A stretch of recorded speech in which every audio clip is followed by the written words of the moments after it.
Humingi lang siya, nag-request lang siya sa tatay niya. At tinanong siya ng tatay niya kasi, "Anak, ano ang kailangan mo?" Ngayong araw na to, gusto kang i-remind ng ating mabuting Ama sa langit. Siya ay isang Ama at isang Diyos na gusto tayong bigyan ng mabubuting bagay. Hindi niya ipagkakait kung ano ang mabuti, kung ano ang mainam, sa tamang panahon at sa tamang paraan. Binabasa ko ngayon yung kwento dito sa Judges chapter 1. At sabi dito, si Caleb, meron siyang anak. Ang pangalan ng anak niya ay si Aksa. At nung si Aksa ay ikasal kay Othniel, sinabi ni Othniel kay Aksa na humingi ka sa tatay mo ng bukid kasi hindi enough or hindi sapat yung ating lupain or yung lugar natin. So ang sabi dito, kaya umuwi si Aksa.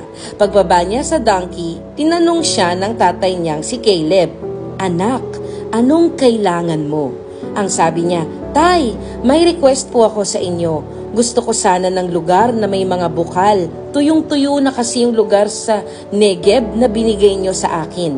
Kaya, binigay ni Caleb sa kanya ang mga bukal na nasa itaas at mga nasa ibaba.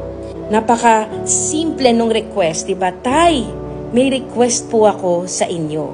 At ngayong araw na to, it's as if si Lord, ang ating Ama sa langit, ay tinatanong ka rin, kapatid, "Anak, ano ang kailangan mo?" Kahit ano pa man yan, maaari kang mag-request sa tatay mo sa langit dahil alam mo na mabuti siya, mahal ka niya, at alam niya ang lahat ng iyong mga pangangailangan. Kailangan lang natin gawin ay lumapit sa tatay natin, mag-request at sabihin natin sa kanya. At ang ganda ng ending kasi ang sabi dito, ibinigay sa kanya ni Caleb, hindi lang isang bukal, kundi yung bukal sa itaas at pati yung mga nasa baba. So ang galing, diba? Pinapakita dito na ganito rin si Lord sa atin.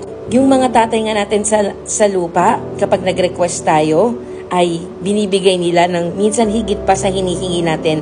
How much more yung ating tatay sa langit na hindi niya ba kayang ibigay ang ating mga hinihiling at ipinapanalangin. So hiningi niya dito, sabi niya, isang lugar na may bukal. Pero ang binigay ng tatay niya, mga bukal. Ngayon, tinatanong ka ng ating Ama sa langit, "Anak, ano ang kailangan mo?"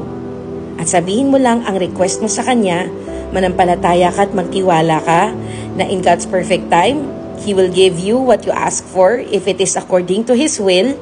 At kung may pangangailangan ka man ngayon, sabi sa Bible, He provides all of our needs. And He always gives us more.